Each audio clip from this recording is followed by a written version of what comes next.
I feel like I haven't done one of these in like a month. All right, what's up, everyone? We're live. Welcome to Basement Radio Arcade Podcast on a Friday night. This is like the Friday night happy hour edition, right? We all got our. Oh, I don't know if everyone has a cold one. I have a drink. I think Sam is drinking some Steel Reserve. I heard someone. I heard someone crack open a cold one. That'd be me. That was Sam. Yeah, I'm over here just drinking water. I'm the designated driver, I guess. Yeah, Tony's the designated driver tonight. No, me and Tony, man, we'll drive the car home. Yeah, I was pretty drunk last Sunday on Throwdown. I don't remember half the show. I was so fucking drunk. Dude, I gotta go back and listen to that. Then that's funny. I don't remember, but that's the episode where I issued the war, with the pineapple shit. That's when I made that declaration. Yeah, I remember you guys talking about that. Yeah, and it started and then it just took off in the live chat. I think you guys were saying. Yeah, it was crazy. Yeah. Fuck pineapples on pizza. Just saying. Yep, that's how we're gonna start off this podcast. Fuck pineapple on pizza. Yeah. So this is podcast. Probably I can't even talk tonight. Podcast number 58, and welcome back, everyone. We have a bunch of topics to talk about tonight. We're gonna be talking about E3. There's some big E3 news. We're going to talk about Nioh, which just dropped this week, which at least where I live, it's sold out at retail. We're going to be talking about a little bit about NPD and Activision and Call of Duty, and I'm sure we'll probably touch some other subjects that we don't have in our topics list. So real quick, let's just introduce everyone. Our special guest this evening is Tony Polanco from the Throwdown, and he's editor-in-chief of the Coalition. Also writes for that's my man Richard Bailey. I'm sorry, I got it wrong. Yeah, I don't run the shit, but I am executive editor, so there you I'm go. up there, So man, thank you for having me on. What's going on, everybody? We're good, man. It was a pleasure to have you on, man. It's been too long, man. Yeah, word. I don't even remember the last time. Shit. Yeah, it's been a while, man. It's been a while, man. It's definitely been a while. We also have Eric joining us from live from South Florida. Probably on his yacht, drinking almond milk, hanging out with DJ Khaled. It's a nice brisk 80 degrees right now, I think. Yeah, so it's nice. We're loving it. And we have Sam, who's broadcasting live from Rivia, who's probably on a horse right now with Yennefer. So, what's up, Sam? Not much. It's a little difficult focusing. It's not a horse; it's a unicorn. But I'm getting there. How is everybody? Good, man. Good. If I take it back, Enrique, it's a brisk 69 degrees right now. Dude, that's my favorite number, man. I figured. You're telling me about this nice weather, man. Fuck you. Hey, wait, Tony, did you guys get snow up there? Yeah, bruh. It snowed like crazy. It was like a foot of this shit. I hate fucking snow. Hey, and I love it sending my way. Hey, Tony, I gotta ask you something real quick, man. Are you a Knicks fan? No, because the Knicks are shit. I was gonna ask you because that's some bullshit about Charles Oakley, by the way. Hey, that was crazy. That was crazy, man. Yeah, I mean that's just and apparently, from what I've recently read, he got banned. He lifetime banned from Madison Square Garden for Knicks games. Shit. I kind of figure, man. I mean, you don't shove the owner? Is that what he shoved? I don't think so. I don't think he did. I think that he was critical of the owner. No, he shoved him. Oh, he did. He shoved somebody. I think it was the owner. I know. I could be wrong. No, he shoved security. That much I know. And he was critical of the owner, who's garbage. Yeah, you know what, Tony? You're right, man. That whole franchise is. The Knicks has always been trash. Like I haven't really actively watched basketball since the Michael Jordan days, but even back then they were trash. Well, they had a decent run with when Pat Riley was there. And Oakley. Yeah, he was all right, but I don't know, man. I was a Bulls fan back then. My man Jordan flying and shit like Superman. Yeah, man. I think everyone was a Bulls fan back then. I don't know how it was at that time. Yeah, exactly. I used to have this one friend who would always bet against me. Like, whenever the Knicks face the Bulls, I'm like, yo, man, I bet you the Bulls are gonna kick their ass. Like, no, Knicks are gonna win. Every time I'd win those bets, son. Every time. Dude, that's crazy. Why would anyone ever bet against Michael Jordan? That's beyond me. Making little kids, I would make like $5. We were kids and shit, you know what I'm saying? So it wasn't a lot, but every time they go together, I'd be like, yo, let's make that bet. Next day, $5, Easy money, son. Yeah. I don't know who's stupid enough to bet against Jordan, but it's not me. That guy's great. He's still the GOAT. I don't care what anyone says. Yeah. You know, it's funny. Like I have a 11-year-old nephew. Who's, oh, LeBron James, the greatest of all time. I'm like, dude, you've never seen Michael Jordan play. Yeah, man, you ain't seen him, man. LeBron ain't shit compared to him. Come on now. Nah, dude. Michael Jordan has like the closest I think ever to Michael Jordan might be Kobe Bryant. Might. Yeah, I can see why you would say Kobe had that killer instinct a little bit that Michael had. But I will argue, and I know we're not a sports podcast, but I will argue that if the TV thing was what it was when Jordan was there, Dr. J would have been that dude. That one? Doc just didn't have that same exposure until later on. Because if you look at it, all those guys emulated him. Yeah, they did. Yeah, Jordan took it got to the gum chewing. You know, that was Dr. J, man. Yeah. No, I mean, Dr. J. I mean, Jordan did emulate or kind of mimic his play style in the beginning. Come on, I mean, Jordan took it to the next level. I'm just saying. Don't sleep on Dr. Man. Jordan developed a jump shot. That's what took him to the next level. Yeah, that fadeaway. Yeah, because Jordan was a garbage 3-point shooter early on. No, he wasn't that good. And then he became a better defensive player too. Yeah, as his career went on. So, but yeah, that's enough. That's enough sports talk. We're gonna move on to video games. We can talk esports. Yeah, we can talk esports because apparently that's not sports. But it's not sports. Apparently, these guys don't dedicate their time, their mental acuity, all that shit to this stuff. They just pick up the controller and they're magically getting millions of dollars. Right? It's not a sport. Oh my God! Real quick, Matty Peace in the chat said Eric Jackson was Zamunda. It's another beautiful day in Zamunda. Oh, that's hilarious. The royal penis is clean. That movie, seriously, that movie's probably one of the funniest movies ever. Hands down, man. Yeah. What was the name of the barbershop? Mighty Sharp. Mighty Sharp. Yeah. So, real quick, before we get into our topics, I want to go ahead and talk about what everyone is playing, and we'll go with our special guest tonight, Tony. Tony, what are you playing right now, man? All right, so I'm typically that dude that only plays one game at a time, right? I don't know how the hell I got into the position where I'm playing 4 games at once right now. It's crazy. So I'm playing Gravity Rush 2. That's my main one right now, right? So playing that. I'm playing Hitman, which just came out, the complete edition. That shit is dope. Yeah, it is. Still trying to finish Persona 4, getting ready for 5, Me too, man. That game is forever. Yeah. And I'm on, actually, it's funny. I was actually playing this and then I had to stop because oh shit, I completely forgot about the podcast tonight. I was playing Batman, the Telltale games on PSN, So I'm juggling these games. I'm like, yo, can I finish all these before Horizon Zero Dawn? Because that's going to be game right now, bro. But yeah, that's what I'm playing right now. Nice. We'll have to talk about Horizon Zero Dawn a little bit. I've heard some good things about it. Sam, what are you playing right now, man? Let's see. I've been playing so many indies, good, bad, in between. It's making my head spin. One of them, The Sun and Moon. I don't know if any of you guys have heard about that. Yep. It's really, really retro, nice throwback. It's only a couple of bucks. It's on Xbox Live, PSN. But the idea is basically you can phase through matter and reverse gravity. So it's actually like a neat little twist, on older arcade games, stuff like that.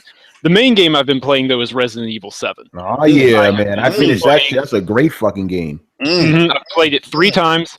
I have almost every achievement. I'm just missing 2. One is for all the antique coins on Madhouse, and then beating Madhouse. And I'd have that done if my calc professor hadn't decided to be an obnoxious you-know-what and give us a test this week. So, as it stands, I'm only at, I think, 920 out of 1,000 gamer score on that, but I'll have the remaining 80 soon. And then, of course, I would be playing the Resident Evil 7 DLC, but timed content BS. Thank you. Of course. So let's see. There was one other major game I've been playing. What was it? Maybe that's weird. Maybe it'll come back to me. But Resident Evil 7 is the GOAT. That's where it's at right now. Nice. Yeah, I still got to pick it up and get on it. I've been trying to go backlog and catch up on some stuff that I just keep putting off because of all these other new games that keep dropping. Eric, you're sleeping on it, man. I'm telling you. No, I'm not. I'm ready to roll, dude. There should be. You should have played it before I did, because remember I was scared. Yeah, you were.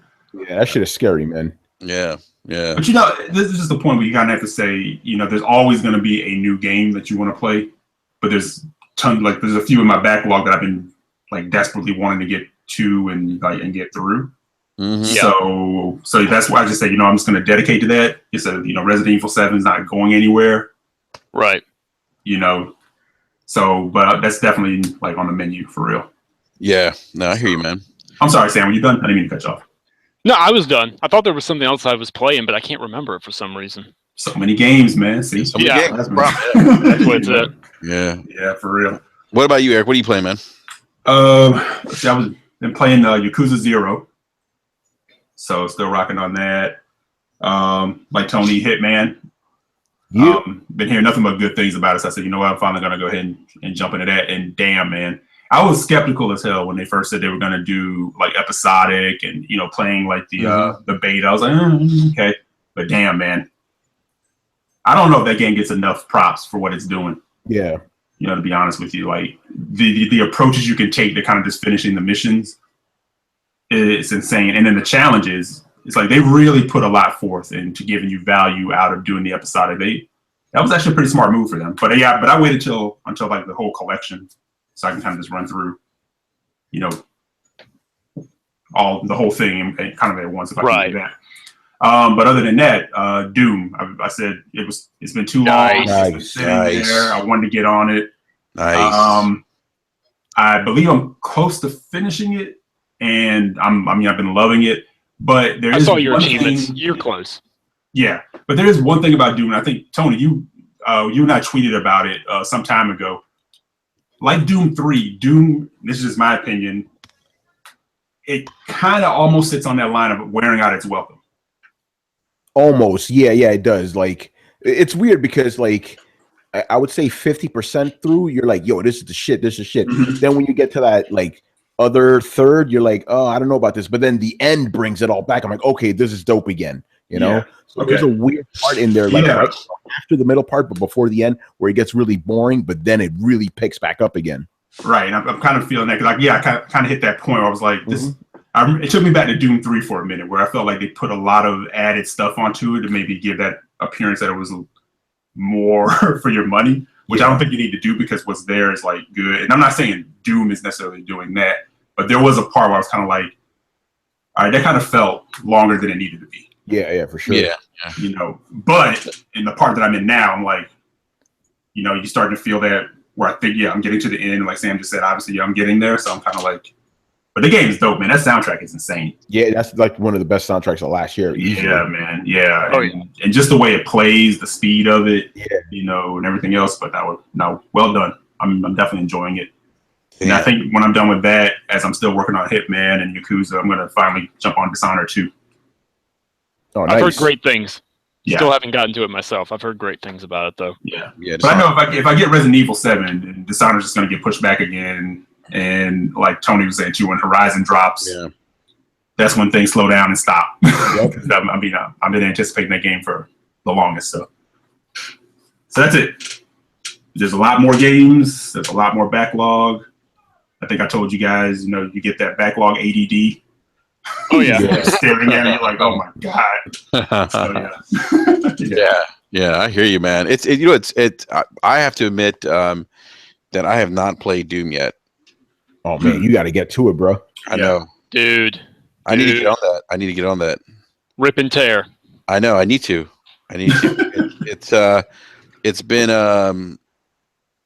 I've been putting that off for too long, and I who knows, but maybe I'll get to it this summertime. Maybe as hopefully things slow up a little bit because there's so many damn games. Right. That's cute. Yeah. Look at him. That's adorable. Yeah. Wishful thinking. Yeah. Yeah. So I actually just finished Resident Evil 7 and holy shit. What a great game. If you have not played this game, you owe yourself to play it. We just lost Sam. It is seriously probably one of the best games I've played this console generation. It might be the best Resident Evil game in the series. Oh, controversial statement. I know it is. Okay, I'll back you up. It's not a might. It is. Oh, shit. Wow. Okay. Yeah. Look, is. 4 was the benchmark, but this game is doesn't take away from 4. It does not take away from 4 or the OG in any way, but it is the best. It is. Man, I'm trying not to give away too much here because I know you haven't played it. Yeah. Don't say nothing. Yeah, but it. But you know what? Based on what you're saying, and a couple of things there, like your opinion, you know, is really interesting to me because you were like on the fence about playing it because you don't usually typically play those types of games. So see how like you're hyped for it. Yeah, makes me more hyped. Do you want to play it? Like hearing Sam's hype and Tony's hype, and I mean just everybody's just raving about this game. So, but with that, I also forgot. I was playing Resident Evil Remaster. Nice. Yeah. So throw that back to talk about the series itself. But I think it's I mean, somebody may disagree with this, but I still think Resident Evil 1, Resident Evil 4, and 7 are like the highlights of the series. That I could say that for sure. Yeah, I agree. I definitely agree. It got me excited for the series again. It really did. It got me excited for Capcom. I mean, like, whoa, Capcom! Right? Like, I mean, Capcom put out a good game. This is great. And considering that they had made that decree that they were just going to really focus on remasters. To come back and drop that game, that's pretty cool. Yeah, the only thing that upsets me is like the next good Resident Evil game will be Resident Evil 10. Because that seems to be the pattern they're following. Right. It's funny, right? But I don't think so. My understanding is they are very pleased with the player and critical reaction to 7, and that this is the focus the franchise gets from here on out. Well, that's what I mean, but I still think if they keep going down this path, they're going to dilute what they're trying to do, and they're going to have to reinvent themselves, just like they have the 2 times in the past. Yeah, like when 4 was a success, they. Yeah, and then they kind of right.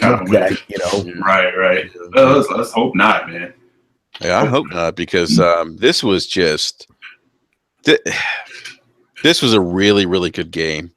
I even caught a little bit of feels with the character, when I was playing the game, and so I think when you have a little bit of a bond with the main character, I think it just speaks to how good a game is. And yeah, Eric, you got to play this, man, so we can talk about it. Because I'm gonna have to like push it up.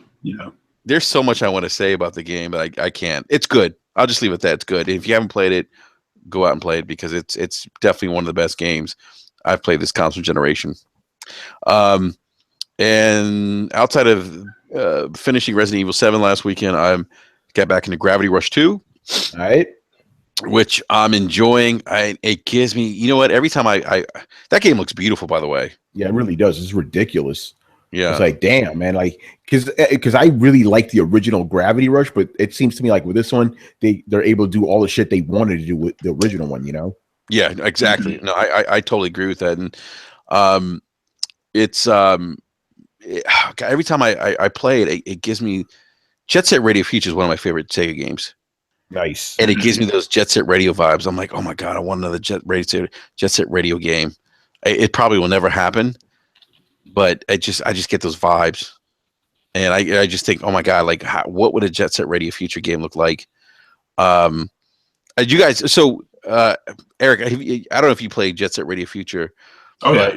Oh, you did? Okay, awesome. Oh, yeah. You played it. Sounds like you played it. I didn't play Future. I played the one on Dreamcast. The first one, yeah.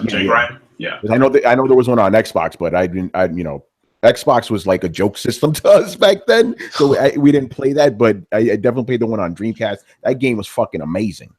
Yeah, it was a good game. The Xbox version was really good. The original Xbox one. Yeah, the original Xbox one. Yeah, it was really good. And the soundtrack was awesome. It was such a good game. It really was. So anyhow, I playing Gravity Rush 2, and that's pretty much it right now. I have Yakuza 0, but I haven't. I got Yakuza 0. No time to play that shit. Yeah, me too, man. And now I've hit a dilemma because Nioh's come out, and I was trying to put that on the back burner, but I'm watching all these YouTube videos, and I'm reading all these reviews, and I'm like, I might have to get this game. Like, I'm going to recommend you wait though, and here's why. because everything I've heard, and I haven't played it, is that it is harder than Dark Souls or Bloodborne. Yeah, that's what I heard too. I mean, for God's sakes, John, and we all know John. We know what a Souls head he is. John said there are moments where he thinks it's too difficult. Oh shit! That is unheard of. Yeah, I never thought I'd hear John say master at Souls. Yeah, exactly. Oh yeah, he is. I mean, I love Souls. Don't get me wrong. I love Bloodborne, but so to hear him say that, I'm thinking, let's wait a bit, maybe get a price drop. I'm going to hit it up, when I have just a chunk of time I can dedicate to it, because I don't have that time right now. Good point. Yeah. Yeah, that's the thing that scares me about Nioh. It's just the time sink and I know, man. And hearing that how much more brutal it is. Yeah, you're gonna, man. Like, don't get me wrong, I like a challenge, but I'm like, I don't know, man. You know what I'm saying? Like, there's other shit I could be playing, man. Yeah, Tony, you don't want to rage quit. Yeah, right. And I love the beta, but beta is one chunk of what the overall whole thing is. Yeah, so I'm waiting to get more, feedback from like the people who are like the Souls people, to get that feedback on it. I've heard the main game is actually harder than the beta or the alpha were. Oh my god! Damn, son. I've actually heard a couple of the bosses are harder.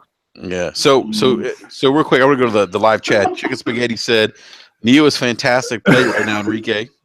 And then he says, "I got murdered by the same first boss in Nioh for a day and a half." I don't know if I want to get murdered by the same boss for a day and a half. That was me in Dark Souls 3, man. Like, I was on the first boss in that game for like a week until I finally beat him, man. That shit was crazy. Jeez, yeah. Then ironically after that, every other boss was easy. It's like with the Dark Souls games, I don't know if Nioh could say this, but with Dark Souls game, there's always that one bump in the way, and then once you get past that, then you can move.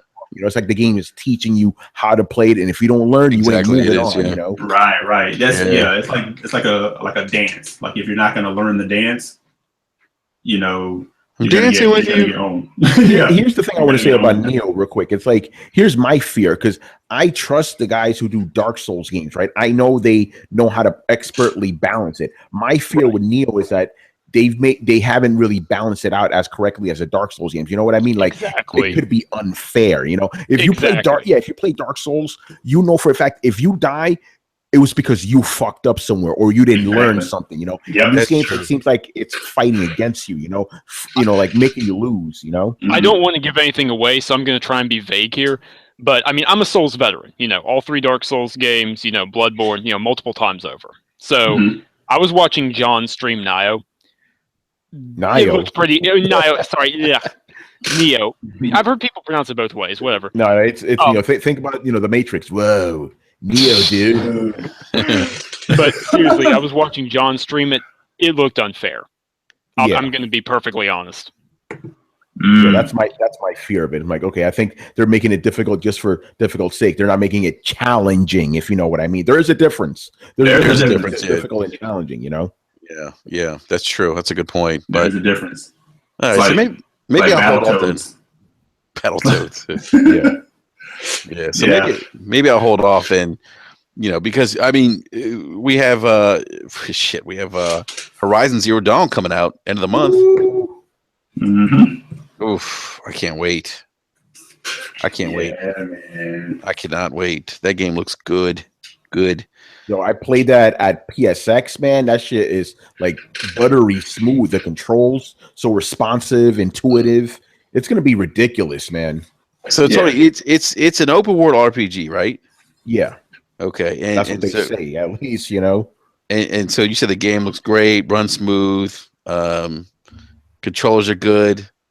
Did you get like a feel for the story as you were playing it? Like I don't know how it was like I played like maybe 10 minutes of it, and it was just like, okay, when you play demos at like events and stuff, it's usually like a little sectioned off area, and you got to do a specific thing. With me, it was like collect a bunch of like shit from robots, so I was basically fighting them and stuff. But so no story stuff, obviously, but the controls, like again, I wasn't even thinking about like, oh, what does this do or that do? It has basic, modern day action game controls, so you'll pick it up easy. Like I remember when an enemy came at me, I instinctively knew hit circle to dodge and all that, Are there any modern like games that you could compare the controls to, like how it plays? Like I said, is there anything similar? take your pick of any modern like action game. They all play the same. X's jump, circles, dodge, L2, R2 to shoot. So what is it? Triangle to punch and shit. So it has the same basic controls you could expect from any other game out there.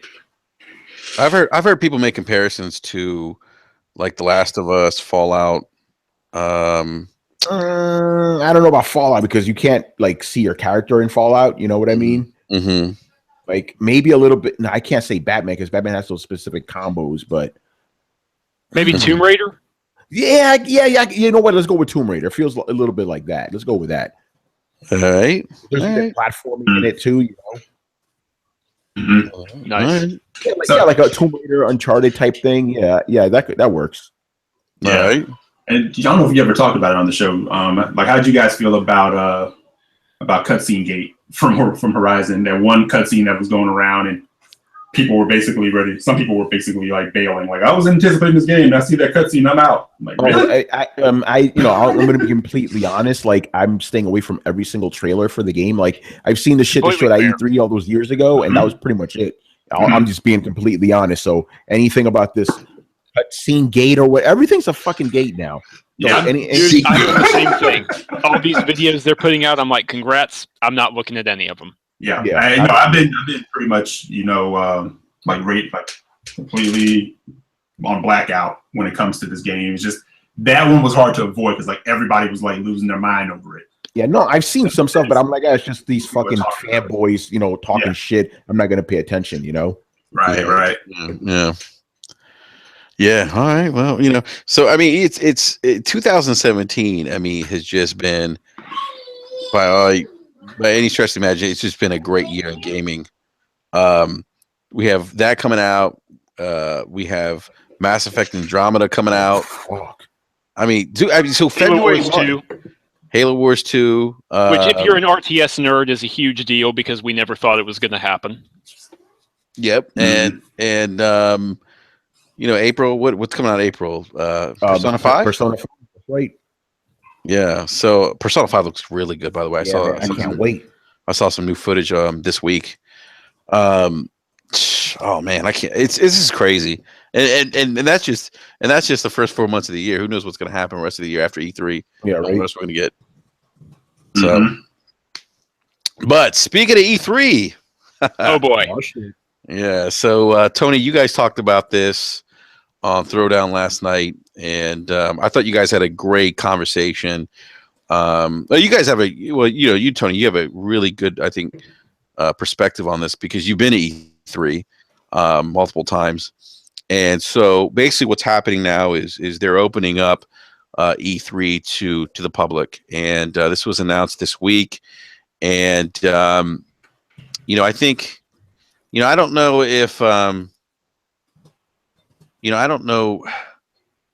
I think we talked about this, Tony. I feel like we talked about this on Next Level Gaming. I think right before E3. Yeah, we were talking about like maybe like how E3 used to be. I know you, Mike, you guys were trading stories about E3, and I think we were talking about the future E3 and how at the time we had just found out Activision wasn't going to be there, EA wasn't going to be there last year, and I mean you talk about the two biggest publishers in the gaming industry not having an official event at E3, and kind of doing their own thing. That's huge, and so. This could be a knee-jerk reaction to that, where they're going to open up to the public. But anyhow, it's basically they're opening up to 15,000 gamers, if you will. It priced at $250 or $150 as for an early bird discount that was available February 13th. That's probably I think it was for the first 1,000 people that bought tickets. I think it was 1,000. It was 100. It hasn't happened yet. 1,000, yeah. That hasn't happened yet. Okay. So, and then after that, it's priced at $250. So Tony, you've been to E3. I'll give my take on this a little bit, but I really want to get your opinion because you've been there. What do you think this means for the conference, man? I mean, is this a good thing? Is it a bad thing? Is E3 kind of like seeing its best days? Yeah, I don't know. Yeah, I think the glory days of E3 are definitely like in the past. Like when my first E3 was 2013, and I think that was maybe the beginning of the end of it. It was still like the old E3, but that's when things started changing. Like that year, they had a couple of fans and stuff. They were invited just by, I don't know how the hell they got invited, but they got invited, and it was it was all right though. But I liked it though because I'm like, oh shit, this is the first press event I've been to where it's not crowded, or I should really say con. I like it's not crowded here. I could get to my appointments. I could play games. It was good. I could play so many games that year because every other person on the line was another journalist, right? So what are they doing there? They play the game. They get the fuck out because they got to write about it. Then as the years went on, talking about 2014, 2015, last year things changed dramatically. Here's the example I always give. In 2014. I had an appointment with Ubisoft. Ubisoft has the biggest booth, one of the biggest booths at E3. Tons of people at the booth. Right. I was there for about 2 hours, and I got to play 6 games. Right. I'm like, okay, great. I got to write about all those games. Right. Next year, 2015. This is when they started having like a bunch of fans showing up. Right. They were invited by the companies. Right. I had another appointment with Ubisoft. Right. I was there for 3 hours, and I only got to play 2 games. Wow. Jeez. Because the lines were ridiculous. I'm like, yo, I'm pressed. Can I have an appointment? It's like, yeah, we understand, but there's a lot of people here. You got to just wait. So I just waited and waited and waited. Only got to play 2 games. They were For Honor and The Division, for anybody who wants to know. So, and then, going back a little bit in 2014, I also had an appointment with Activision, right? They had a person escort me to every single game they had there. And I got to check out everything within the span of like an hour, right? Next year, 2015, I go to Activision again. Nobody was there to escort me around. I had to pretty much try to find what I could. And then whenever I did get to play a game, they would be like, okay, you can only stay there for 5 minutes. You got a line here. I'm like, yo, but I came here to write about these fucking games, So the reason I'm kind of like, I think this is a bad idea. I'm not really worried about the big guys, IGN, GameSpot, Polygon. For a fact they're going to get their shit on lock, right? But you got to understand something. A lot of my followers, a lot of my fans, they don't look to those guys. They look to me, right? Now I can't service them the way I could before because I can't check out all the big shit because there's like 50 million people at the show now. It was already bad enough with 1,000 extra people like last year. I can't imagine 15,000, not 1,500, 15,000. It's going to be a fucking mess. And then I fear that some bad shit is going to happen. Like maybe a fan is going to try to steal something, maybe say something inappropriate to somebody, and it may get really, really ugly. So like, might see these Twitter wars come to blows in real life. Yeah. Like I said, I laugh, I should say, but I mean, you never know. Crazy. But I understand why it's going on, why this is happening, because like you said, Activision, EA pulled out pretty much. EA was still there, but just not on site.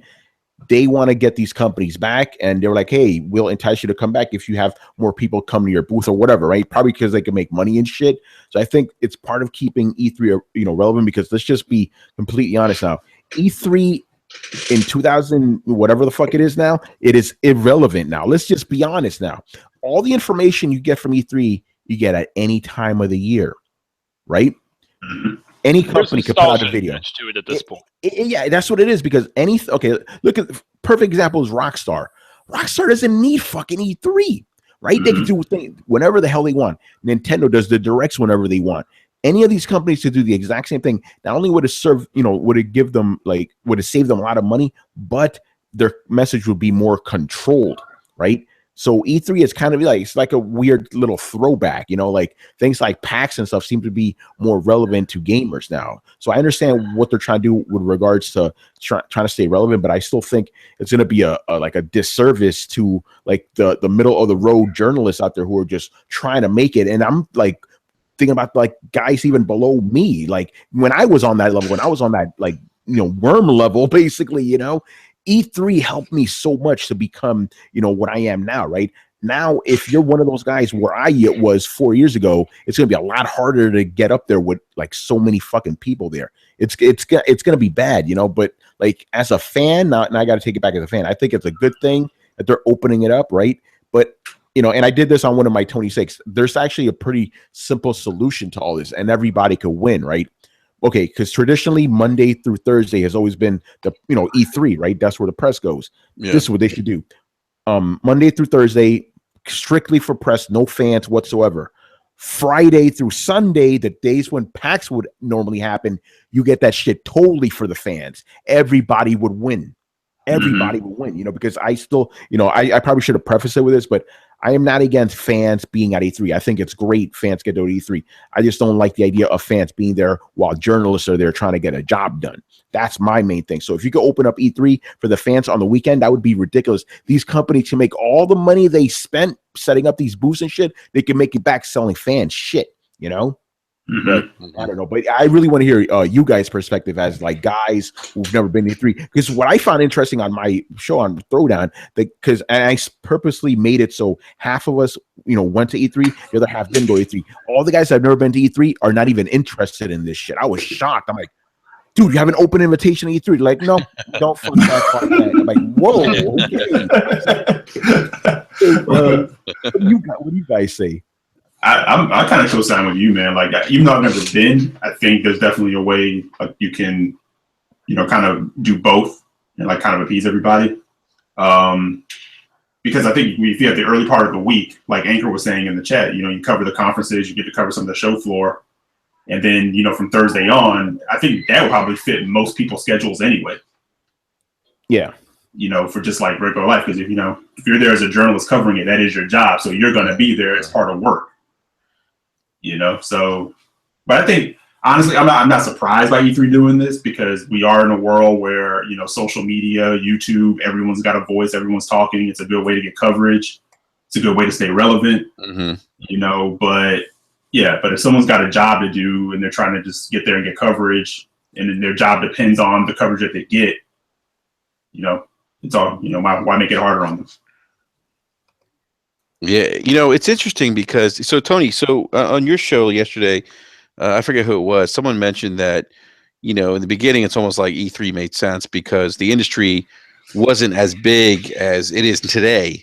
It was an opportunity for everyone to kind of show off what they had. Everyone kind of get together, and now it's kind of become this. The industry's so big now; it's become this big extravaganza, and now we have influencers, YouTube influencers.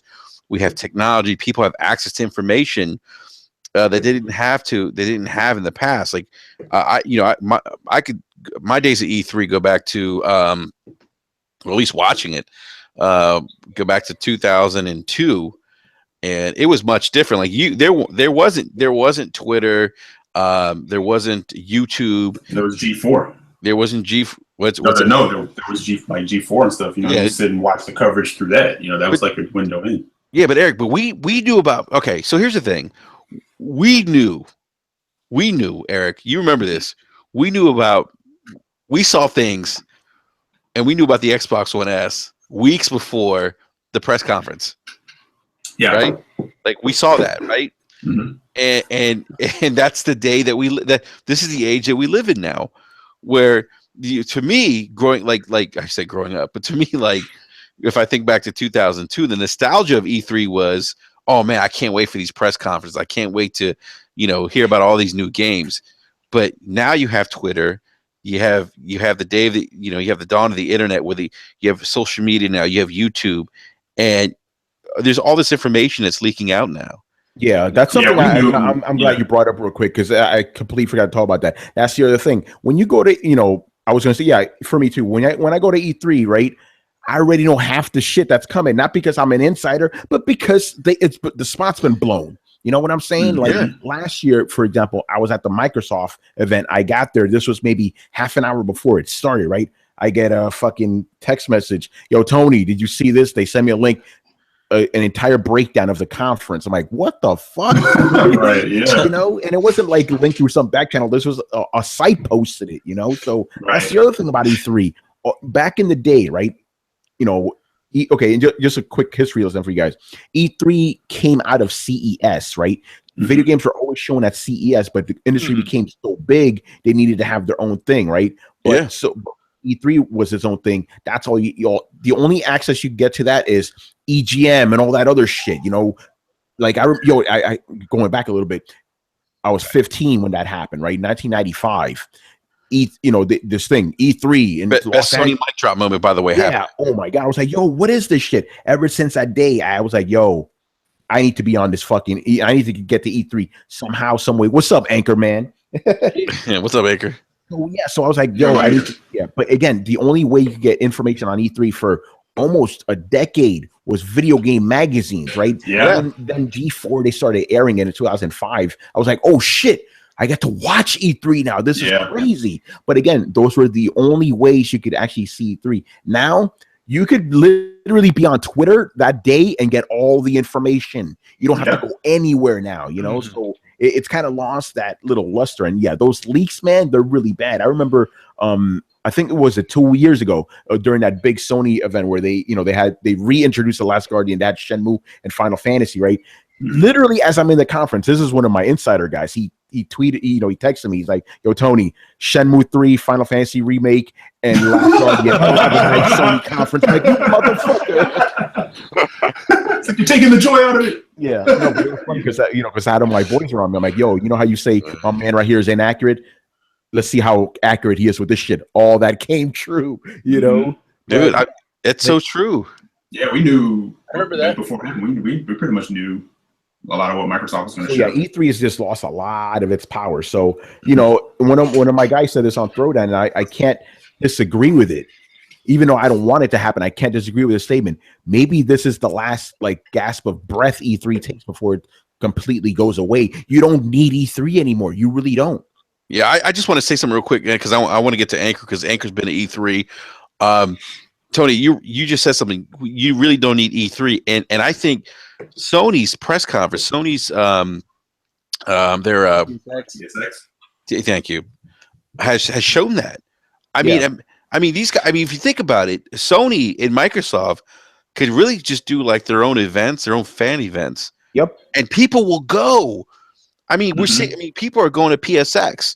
They're going out there to play these games. They're going out there to, you know, because I've been to PSX before, right? That was way better than E3. There you go. I'm been at both. I'm like, this PSX is way better because it was more focused. You know, I would love a Microsoft one. I don't have to deal with a bunch of bullshit. Just check out these games and that's it. You know, you don't need E3, man. You really don't. You would get better engagement with your own community. Yeah, the people you're actually selling your product to. Exactly. That's a great point, Sam. Yeah. The thing with those conferences, though, is it's just you have everybody there. Is the big thing. Everyone's already there. Might as well throw a conference there. And you got all the press is in the same location as it is. It's like I see why they put the conferences there, but yeah, they could totally abandon E3 and be fine. Yeah. Every major publisher could totally do that. Yeah. So, Anchor, what are your thoughts? Because you've been at E3. With Tick and everything. I mean, what do you think this is a good thing? Do you think it's a bad thing? And do you think E3 is kind of on its last legs? Because I hear a lot of people saying that, with PAX now, with PlayStation, the PlayStation event now, that and now that you have EA and Nintendo and Activision doing their own things, that this might be the end. I mean, what are your thoughts, man? I mean, I've actually not really talked about it very much because I only went to one E3. But if this becomes a long-term thing, I see E3 dying. Not because of anything else, namely just because the press will be like, I don't feel like going to this. What's the point? Yeah. Like, if everybody has access. I quickly jump in on that. That's a great point because and I said this on Throwdown. I'm only now going to go to E3 to see my buddies like you, Anchorman. I met you for real at E3. Yeah. That's the only reason I would go now because I'm going to be completely honest. I could get way more work done at home watching the conferences than I can actually being there. When I go to E3 and watch conferences, I can't get any work done because I'm there running around and shit. The only reason I would go, and a bunch of my other industry friends have said, is like, yo, I'm only going to go to hang out with my friends because going to E3 with all those crowds, it's like even I think a Weapon Wheel said the same thing. It's like, I don't know about this shit, man. Great point you brought up, Yeah, I mean, part of it was the exclusivity factor that it made it was like, oh wow, you really arrived if you made it to E3. It was like we're finally here. We're like recognized as press, and now almost anybody can get in. I gotta be honest, they can get in. And there's that little exclusivity factor, and I still stand by what I said. Going to E3 is like a pilgrimage. I think every gamer should do it at least once. Mm-hmm. Like it just being in that environment is amazing, but E3 will quickly turn into like a PAX. Yeah. Or a Gamescom where it's open to the public. Anyone can come. and it'll lose that factor to it. And I don't know what would replace it. I don't know what would do anything for it. But like I said before, if this is a one-time thing where it's just 15,000 people get to come this year, like they could come back from that. But if they decide they're gonna do it as a long-term deal, nah, I won't go back. Well, that's the thing. They're just trying it for this year. Yeah, and I kind of agree with you, Tony. I think that they should split it up, where you have the fans and then you have the media, because, like you said, you were there before they even opened it up to the public, and you were having trouble, with having appointments and able to play these games, and that impacts your ability as a journalist to provide coverage, or to be able to coverage this event, and I can't even imagine like what 15,000 people and media is going to do together. I mean, like, how's that going to work? It's going to be a mess. It's going to, if you guys have ever been it's not. Yeah, if you've ever been to a comic book convention like Comic-Con or anything like that, that's how it's going to be. It's going to be fucking pandemonium. God. Yeah, that's what I'm afraid of. I don't want it to be like Comic-Con in San Diego. Oh, man. Where, like, people are waiting outside just so they can get the maximum occupancy in the room. Like, it's funny you mentioned that, Anchorman, because every year I get like invited to San Diego Comic-Con. I'm like, nope, fuck that shit. I'm not putting myself through that, What's the point? I mean, everything gets leaked anyway. New York Comic-Con, man.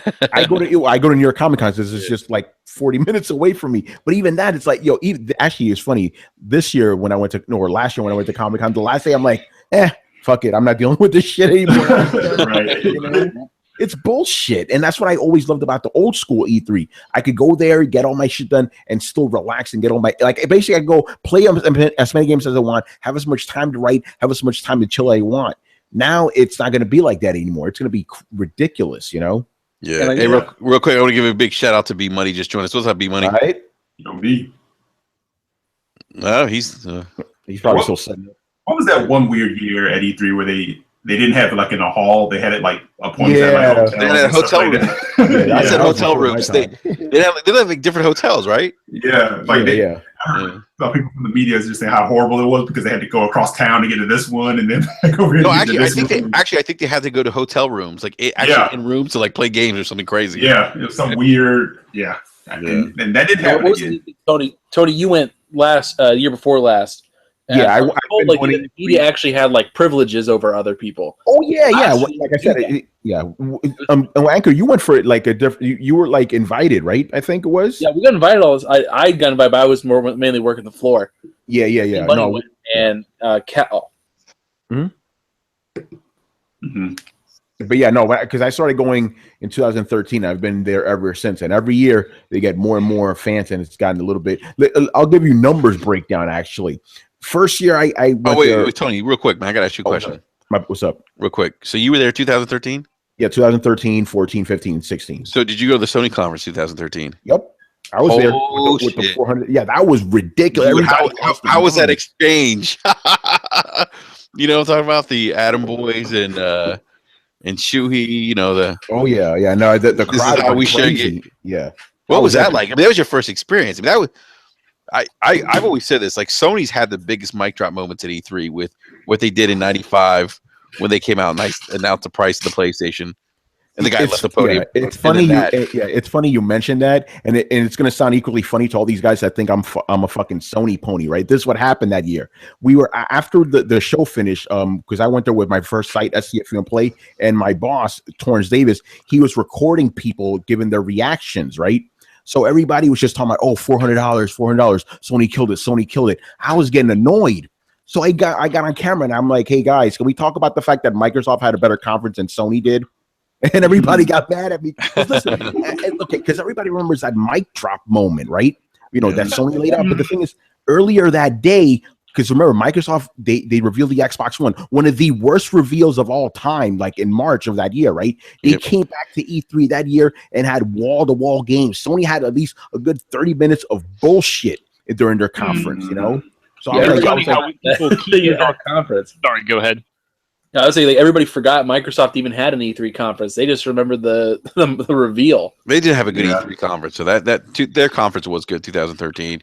Yeah, it was nothing because they had to redeem themselves after that nonsense reveal. But with Sony, like, yeah, it was cool when they dropped that moment. But other than that conference itself was just okay. It you know what I'm saying? It was like the craziest Sony conference I've ever been to was the one last year with the fucking orchestra. Dude, I lost my mind with Hideo Kojima and shit. That's real shit. Every other Sony conference before that, they've had good moments, really big moments. But if you take it overall, those moments were like, oh, what the fuck is this shit? Tony, last year for them was like, to me, their best E3. Oh yeah.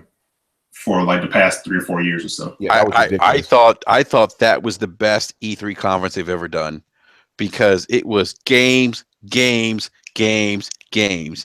it just kept coming. That even sounded the right. big thing as a presentation, they really nailed it. Yeah. Like, prior, they always had these weird, awkward pauses when Sean Lane would come out and talk. Yeah, and it was like you're taking my vibe. Where's my buzz? Yeah, it's like okay, let's finally figured out how to fit him into the conference. Yeah, and it's like okay, let's stop the whole show so we give you numbers. Nobody gives a shit about numbers, man. Put the show on. Let's go. Yeah, I didn't care about that shit. Yeah, it was great. It was just back-to-back games. It was What was the year they dedicated like it was like 10 long minutes to Powers. Yeah, that was bullshit. That was 2014, bro. That was 2014. That was terrible. That was such bull. Like, who gives a shit? Like, oh, stop it. Yeah. You know. Yeah, I'm gonna try to go back to B Money. B Money, you there, man? I'm here. Can you guys hear me? Yeah. Hey, what's up, man? Yeah, we can. So B Money, what's going on? Not much, man. What are your thoughts on this whole E3 stuff, man? The announcement of them opening the public and everything, man. I mean, I called it. I've been talking about this since I've been going to E3. I thought this was something that was bound to happen. Just based on the history of what we've seen the last couple of years. Every year there's some big publisher that's kind of pulling out of E3. It started with like some of the smaller publishers, and then like once EA decided that they were gonna kind of do their own thing, and even this year like they're not even close to where the E3 venue is at. Like they're doing it in Hollywood. So like if you want to cover E3 for EA, like it's totally away from where the E3 convention is at. So, it's last year's just 2 blocks away. Yeah. Last year it was like, easy walking distance. You know what I mean? It was literally walking down the street. But this year they're totally distancing themselves from it. So, that's not really a surprise to me. But I kind of saw that this was coming. I mean, ESA, they need that bread too. So. If they can open up to more people who, even though they're not charging, actual E3 ticket cost or whatever, the $250 that they're charging is a good price. I think they said it's like 250,000 people or 250,000 tickets that they're offering up first. 15,000. Yeah. So, I mean, they'll be all right. You know what I mean? They'll sell through that. Everybody be all excited. And, that's just more revenue for them. Yeah. And they're doing that early bird. Like 150 or something like that, right? Yeah, for the first 1,000 people. For 1,000, yeah. Like I was looking at that number. I was like, damn, like that's how much it costs for like there's a Raleigh show in North Carolina, and like that's $150 for a ticket. I'm like, damn, that's the cost of a ticket for this. Yeah. I mean, it's a sweet deal, and especially for like people who live in LA, like who really want to go to like E3. Like, why would you not spend that? $150 and go. And even if you can, just get there and travel, what I mean, it's still an expensive trip or whatever the case is. But, like BG said, man, don't expect to go there and, be able to play this arcade of games and, you think that you're going to do that the entire day because you're not. Commit. You're done.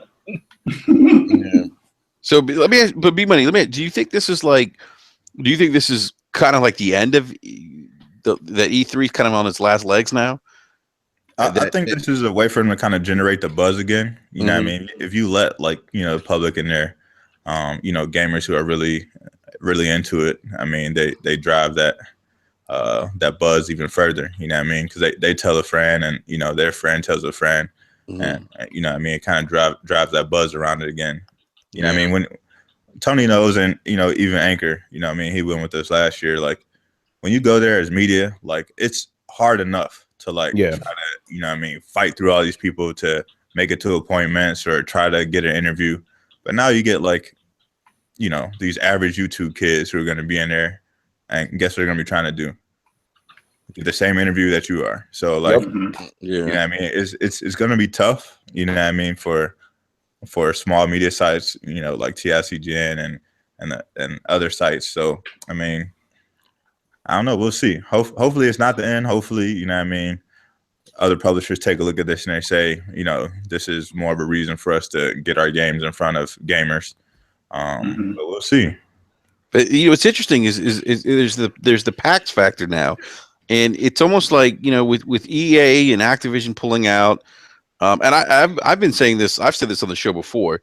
I've always thought that the Sony PlayStation Experience event is kind of like a beta for them to kind of see, hey, you know what? If we wanted to do our own thing, like how much attention can we get, and how big could this thing be? And I know I'll say this year's PlayStation Experience, or I'd say last year's 2016 PlayStation Experience, to me, that was almost like an E3 showing. The year before wasn't that great, but the year before was not. Listen, the year before was trash. Trash. That joint was trash. But let's think about it. I don't know. I just get this sinking feeling with the way technology is now. We've talked about YouTube influencers and people having access to social media now. I can go to E3 now, and I can grab my phone and just broadcast on the floor. I could do that. Right. And so you guys were talking about leaks earlier. I remember Brandon and I. We were just we were waiting to go pick up our passes, and the Xbox One S leak came out. Like literally the only surprise of the show was them announcing Scorpio. Yep. Yeah. And they always needed a K2. That was kind of it. Yeah. I'm really hoping that they've gotten all those little leak areas sealed and fixed, and that's not going to happen. That's not happening. Well, better than what it was, because everything leaked.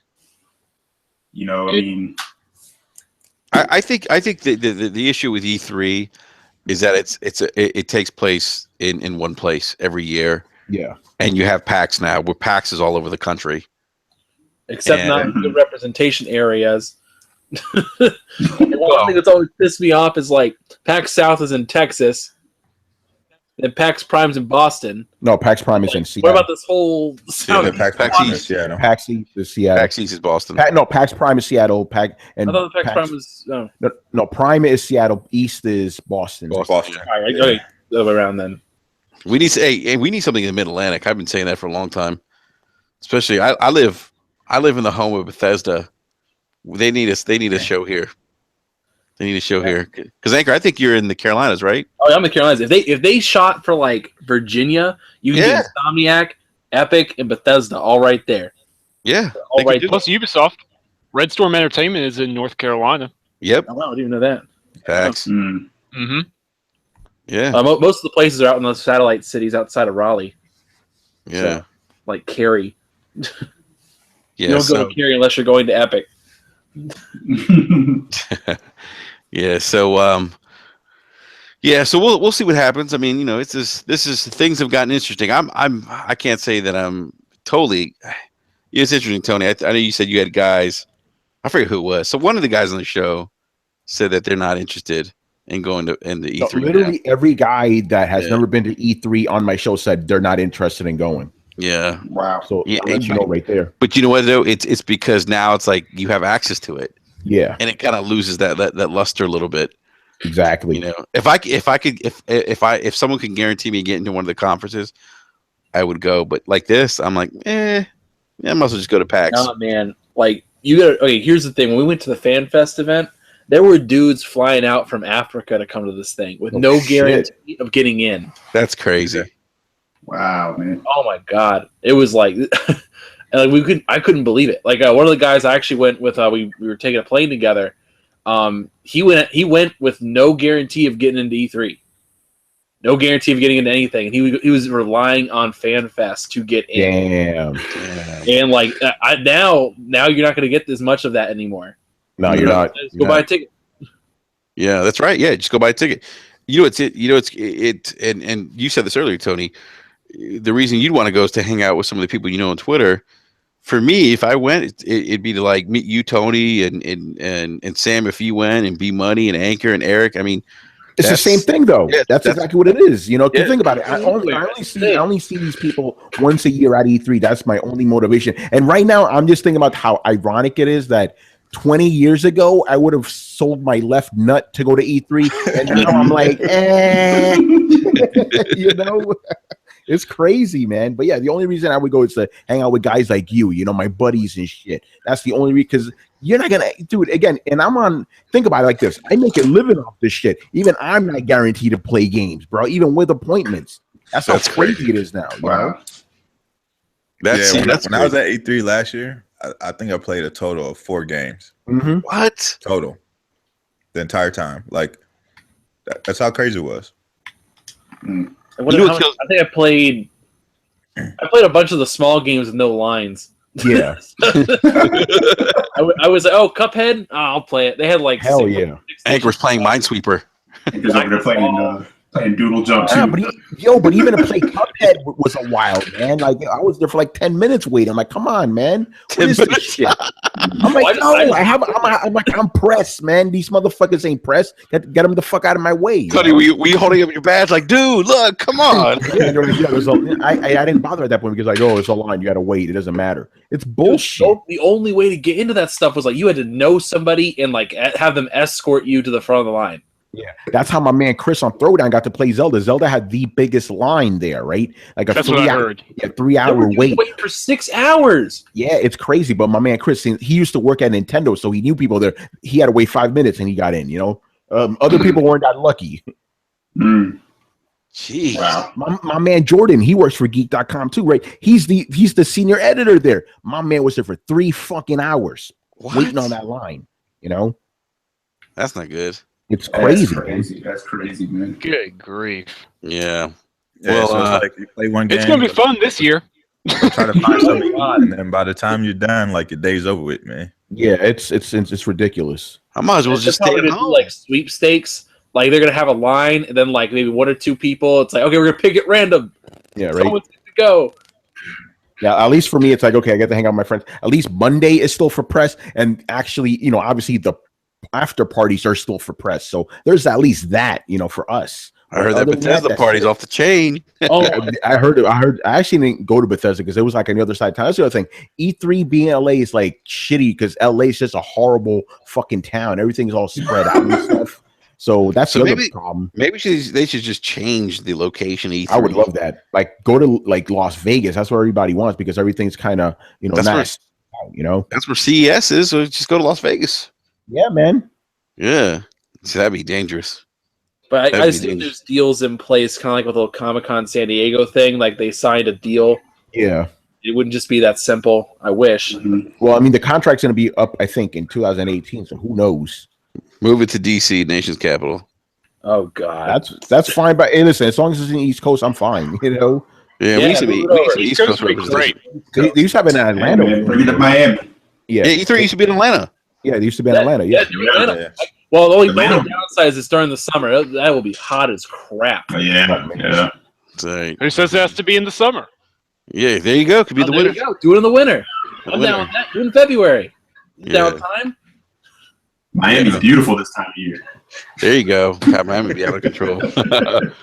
So I want to go ahead and transition to our next topic, gentlemen. Unless anyone has any last or any comments. Nah, I'm good. All right, so oh my God, it's Friday. I'm drawing a blank here. This is what happens when I podcast Fridays and I have a couple drinks. Lightweight. Hey, easy there. Sorry. You need me to help you because I got your show notes right here. January. I got you, man. January NPD is what I see here. Yeah, and actually, we'll get to January NPD in a minute here, but I want to go to Activision real quick because Activision is printing money. Activision Blizzard is printing money, and they just had they just announced some layoffs too, apparently too. After announcing, you do when you make a lot of dough. Yeah, you make a lot of money. You announce layoffs. Yeah, they just keep lining the big boys' pockets, man. That's how the corporation works. Yeah, right. Yeah, exactly. They were like, you can either get this really big bonus, or we can cut some people. Yeah, we'll take that bonus. Right. Yeah, exactly. Well, we don't give you if we give you the bonus, if we don't give you the bonus, we can keep these people, but we'll let you decide. Yeah, so something interesting came out of that. Their call about their financials and whatnot, but they talked about Call of Duty. And look, I've been critical of Call of Duty more recently on the show. To me, it's just what started out as a great franchise is just blah to me right now. It comes out every year. It's like the Madden, the first-person shooters. I'm just tired of it, and that's my opinion. I'm just tired of it. I don't know how you guys feel about the franchise, but I'm kind of done. I feel like they could use there could be some space. They would benefit from maybe not releasing the game every year. So what Activision says is that the Call of Duty is going to go back to its roots. About time. So game's a little late, but yeah. Does that mean World War II then? Are you going back to World War II? Yeah, exactly. So what does that mean? I mean, so is it World War II? Are they taking a page out of Battlefield now? Here's the thing. Okay, I kind of wrote about this, right? So what they mean by that is not necessarily the setting so much as the combat and the way it flows. They mean the very grounded, boots on the ground setting. I mean, for all we know, it could still be a more modern conflict, if you will. Sure. See, I don't have a problem with the modern setting so much as it is the jumping stuff. It just ruins the kind of tactical gameplay that used to be, at least as tactical as Call of Duty ever got. Mm-hmm. But that was what was so fun about it. It's so frustrating to see, like it's becoming it became a Titanfall clone, honestly. Yeah. It was trying to be Titanfall. It was like we don't need another Titanfall. We have Titanfall for that. And I think they contributed to Titanfall not selling so well. For Titanfall 2, because they basically said Titanfall 1 came out, there were 2 Call of Duties already copying the same exact thing they were doing, and people got bored with it. Mm-hmm. People moved on. Yeah, and I think that annual release, after a while, when you look at Assassin's Creed, eventually people just kind of burn out, and they're like, I don't care anymore. Yep. And did you guys hear the news that came out today? What? What else? There have been layoffs at Infinity Ward as a result of no way performing. Yep. Wow. Yep. Shocker. That's terrible news, by the way. I mean, and releasing a poor game suddenly means people are going to get laid off. Yep. And as a result of this, there is a lot of pressure being put on Sledgehammer. The ones who developed Advanced Warfare, I believe, they're the ones who are doing this year's Call of Duty. They've basically been told they have to knock it out of the park. But Tim, isn't this part of the issue of them releasing games every year? Like, how much? For sure. I mean, how much innovation or changes in the game can you do when you release the fucking same game every year? I mean, it's just like I'm done with this. I've been done with the franchise for a couple of years now. Yeah, because it's the same. It's just like okay. Well, what do you guys? It's not even like it's. I don't even look forward to it anymore. It's it's another Call of Duty. You know? Yeah, it's not something to look forward to, and that's a problem. See, this is the thing with Call of Duty is when you have the yearly release thing, it's not a problem so much having the yearly release if they were different. If they were trying to do something different with every release, but they're not anymore. It's the same game, just done by a different studio. Yeah. My general roadmap that would make Call of Duty great again would be if you had Call of Duty have 3 separate franchises they're trying to focus on. You basically focus it in on and say, okay, this studio is supposed to do a World War II or Vietnam kind of era. This other one does a modern campaign, and this other one, they do a future one. And you just shift it off every year, so every time it feels fresh. And every time you feel like, oh wow, it feels fresh, even though it's not really. So if you had theoretically a Treyarch making maybe not World War II, but like a Vietnam era, and they do boots on the ground combat, just focus on that. And then the next year they come out with a modern shooter from Infinity Ward, and then the year after that, then you have a future one from Sledgehammer, and you just rotate it. But I think a lot of the pressure is from that esports scene, where they're like, "Oh, it has to be the same gameplay every year." Esports isn't sports. Yeah. I'm waiting for Tony to chime in. Man, you already know my feelings, man. By the way, all polls agree. No, they're not real sports. Yeah, because Twitter polls are very scientifically accurate. Moving along, we're not done with Activision yet, guys. Destiny 2. Some very interesting information came out of that. I said a laugh, Destiny 2. Does anybody really care at this point, man? Like, seriously? These motherfuckers out here trying, we're going to have an epic story. Yeah, you said that the first time, too, right? Fuck Destiny 2, man. I disagree, man. Tony. I have very mixed opinions on Destiny 2, and I don't want to get into that because that could really... Well, I'll let you guys get into that later. But we talked about it because they're trying to make it more. They're saying it's more accessible, more friendly this time. It's more accessible to casuals. And remember, I was like, "Is this a good thing or a bad thing?" And you're like, "It's probably a bad thing." I'm like, "Wait, what does that mean, though? The first game was easy as shit. What are they talking about?" I think what that means is the game will probably be less grindy and more reward driven. So I think what that mean, that's what they mean when they say it's going to be easily accessible.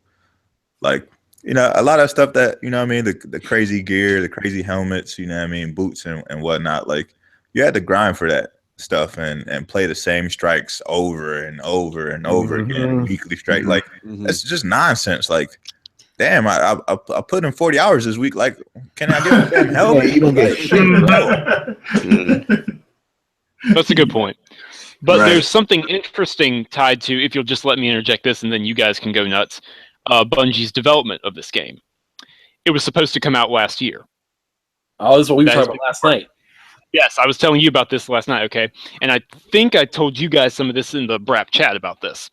But, so here's the thing, right? It was supposed to come out last year. Bungie said, look, there's no way the game comes out. It's not ready. Give us a year. Activision says, okay, fine. You have a year.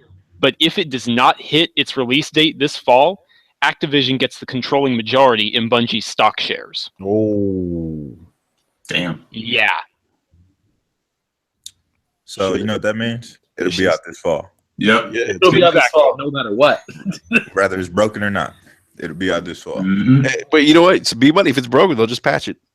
That's right. That's what they do. Yeah, let's go patch it. Bungie's like, what's that now?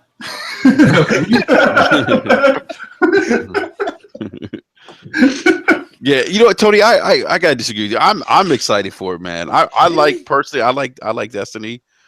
I'm looking forward to Destiny 2. I am a little concerned though about this, this casual thing that they're talking about. They throw out casuals, not to knock casuals or anything, it was already casual. That's what I'm saying. Like, what was not casual about it? That thing was casual as shit. Well, for us it was, but not for casuals.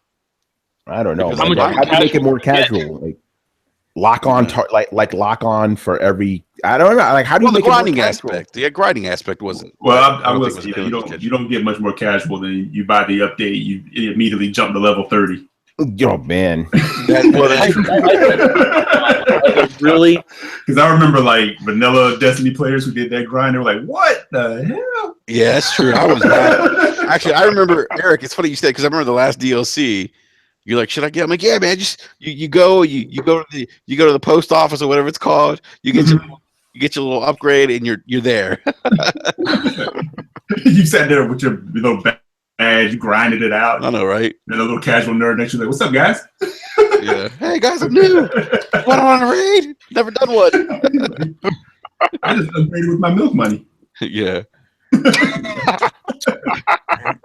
I mean, we all know that the original Destiny has some development issues in regards to the story, and we know the story behind that and why there was no real story when the game released.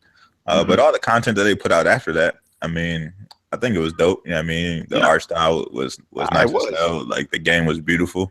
It brought some story to it. So if they have that stuff day one, I mean, I think they'll be all right.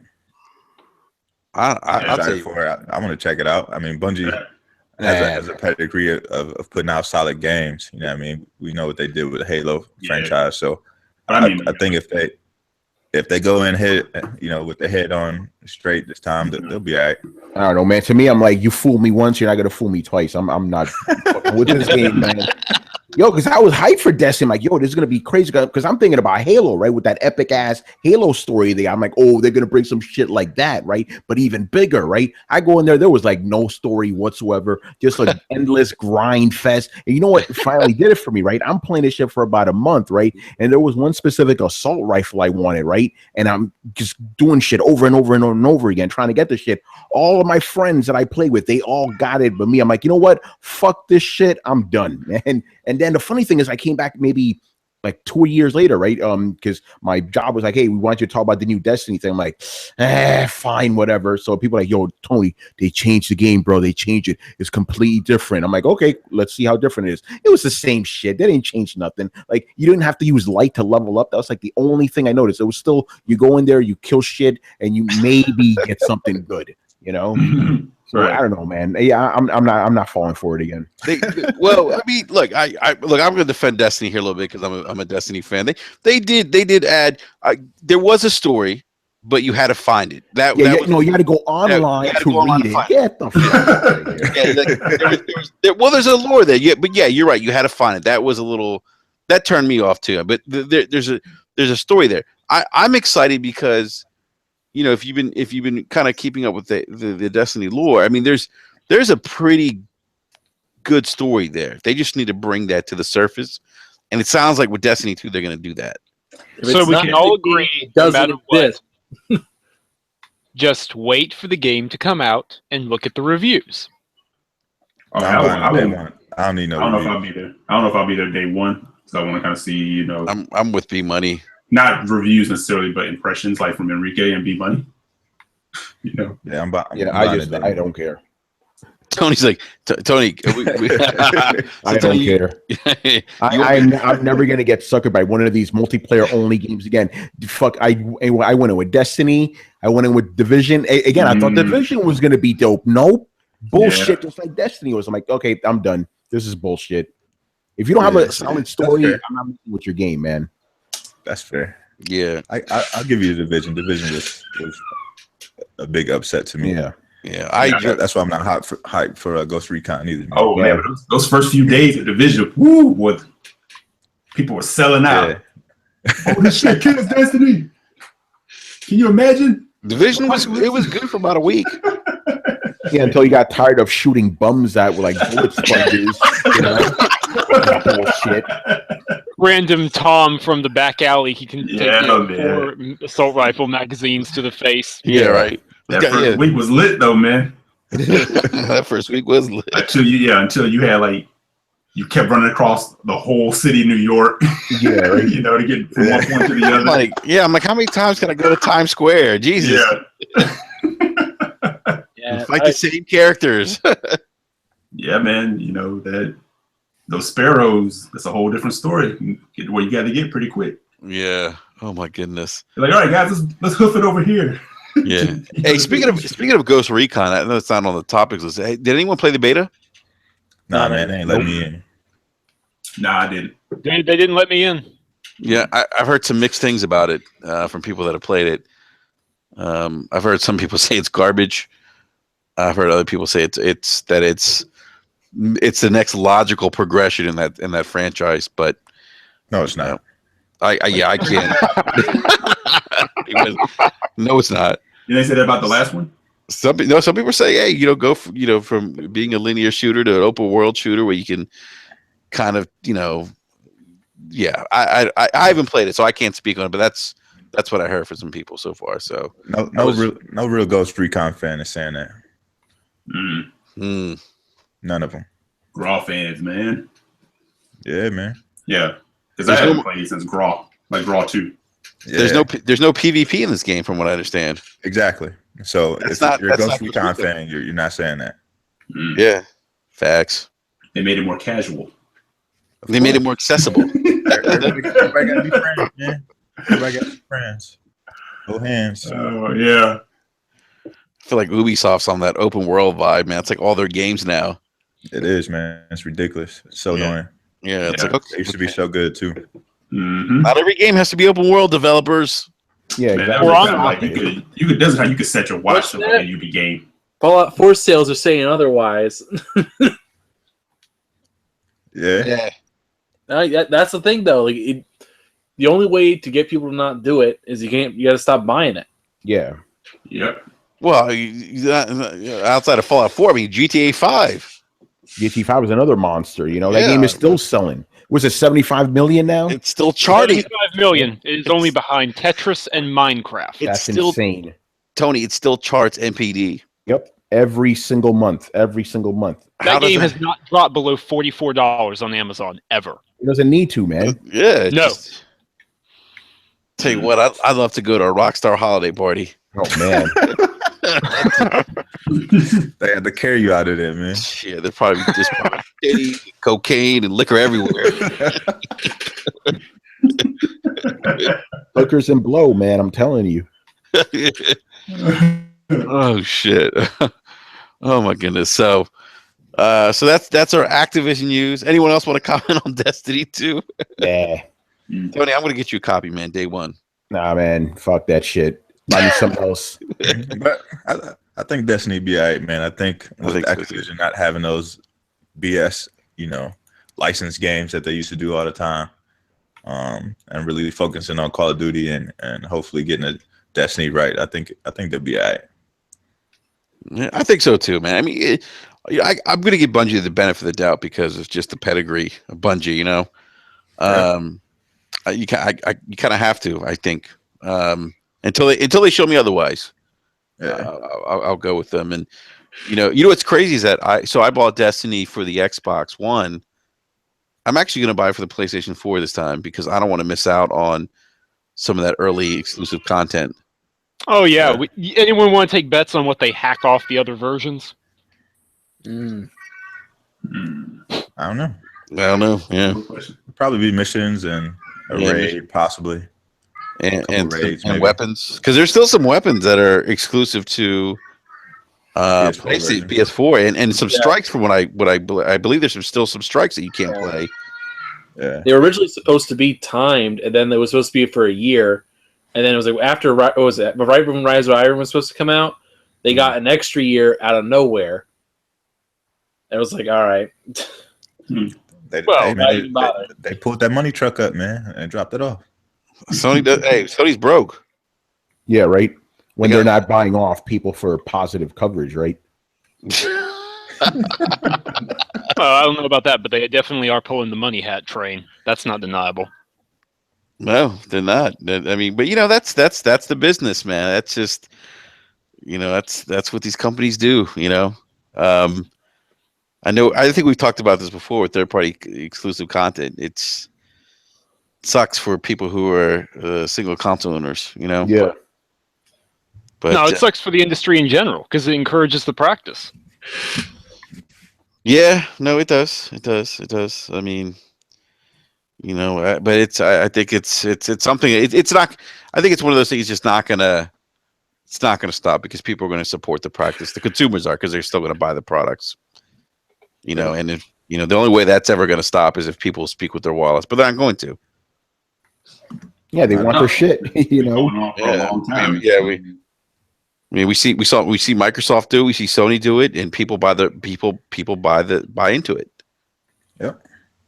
So both ways, man. It's part of the business. Any normal consumer can realize that.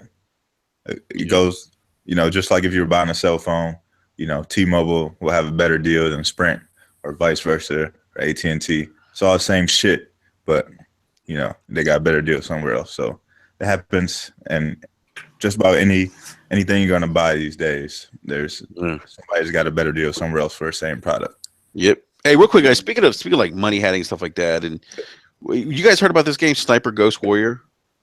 Yeah. That's my favorite game. I am immensely. Yes, and actually, I was hoping you would chime in first, Anchor. This wasn't on the topics, but since you're here, Anchor, why don't you fill our viewers in about this particular game? All right, so Sniper Ghost Warrior 3, largely irrelevant game. If we're being honest here, no one even knew what this game was. I know I didn't. Like, the only sniper game anybody actually has heard of is Sniper Elite. And even that's then, what I thought it was. I'm like, Sniper Elite? Okay. Yeah, I mean, even then they haven't heard of Sniper Elite, but it's another sniping game trying to get into the market. This studio actually has had a history with their choices with Xbox lately. This studio, I believe it's called like CI Games. CI Games. Mm-hmm. Their past issues had been they announced that they were going to be supporting HDR for the PlayStation Pro back like a couple months ago, and then people asked, "Well, what about Xbox?" And they just said, "No, we're not going to." And it was like, all right, but then everyone had a reaction to it. Like, okay, we'll bring HDR to Xbox, and so they appeased on that end. That's the only real relative information to this. So what happened as of, I think it was 2 weeks ago, was it a week ago? Yeah, it was 2 weeks ago. 2 weeks ago, they announced, along with their beta, that if you pre-ordered the game on Xbox, or rather, if you pre-order on PlayStation, you would be getting the Season Pass edition. Meaning, if you bought it on PlayStation, or you pre-ordered on PlayStation, or on PC, you would get the Season Pass, which is like 2 missions, 2 weapons, 2 multiplayer maps, basically anything that's in the Season Pass on those systems. However, if you pre-order on Xbox, you got like, here's 1 mission, here's an extra skin, and a gun. And you could not get the Season Pass, at least in that regard, on the Xbox version if you pre-order. You could buy the Season Pass separately. So it kind of came up, and it was like, all right, why all of a sudden do you want the Xbox One version to have to pay more money to get the same content that's on PC and PS4? And I looked at it like, I don't think it's Sony. I don't think Sony's getting involved with this. Because if Sony was getting involved, well, first of all, this doesn't fit their MO. If Sony had their name on it, they would be advertising it. And they're not. Like, no one's heard of this. Well, let me stop people from calling that out. For real. Yeah, it's like they're not gonna say anything bad about it because they're getting a bonus out of it, but it's not. I don't think they put their money on it either. Like, this looks like it's just CI Games just decided, you know what, we're gonna do this, and there's no reason behind it, at least nothing that we know of. That's what people are calling them out for. Like, hey, what's the deal? What's the deal? What's the deal? And actually 2 days ago, Phil Spencer finally commented on it. He said, I don't like it. I don't know what's going on here. I'll look into it. Yeah, none of this makes sense. Like this, I would say this one's a weird one because, like, what's the motivation here? They're not getting any money. They're not benefiting financially from this. I mean, is it a personal issue they have with Microsoft? I don't know. There's no stated issue. No one knows. Maybe they're a bunch of Sony ponies, man. No, that pony. That's actually the most believable answer at this point. You know, no, it's funny because when I first heard the news and Anchorman, we had a discussion about this both publicly and privately. And at first, I'm like, man, it's an exclusivity deal. These things happen, whatever. I didn't see it as a big deal at all. But as the days have gone, I'm like, yeah, it kind of does seem like they're just being really shady against Microsoft for no real reason. You know what I'm saying? I mean, if there's a deal, then it's own up to there's a deal, right? Yeah, exactly. Yeah. So because Sony hasn't said anything, right? So yeah, maybe they just don't like Microsoft. Maybe like, somebody at Microsoft fuck one of their sisters. I don't know, but something must have happened behind the scenes. Oh wow, that's terrible, Tony. Hey, listen, who knows, man? That Phil Spencer. That 183. That's the thing. It would be one thing if it was like, okay, Sony threw money on it, and you're gonna get a bonus if you pre-order on their thing. All right, that's fine. Don't care. Like that's a tolerable thing. Yeah, but that's what I thought. Because there is no deal like this. There's nothing being said.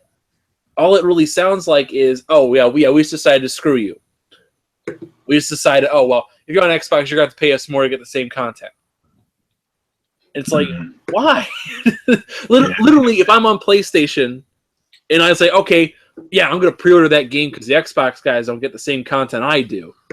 All right. Yeah, but like you said, who's really going to be buying this game anyway? I know it's a bad practice. I'm not excusing it, but at the same time, this thing's not like a $1 billion seller or anything like that. No one's even heard about this shit. it's funny because I talked about it with people too. I was like, all right, hey, is this a good practice? And like, we don't care. No one cares about this game. So I did a little experiment. So I made a little video and I said, all right, so Mass Effect Andromeda is going to come out and PlayStation 4 version is not going to have the season pass. Now, if you've been following Mass Effect, you would know there is no season pass. But the reaction was like, what? This is bullshit. Where did this come from? This is bullshit.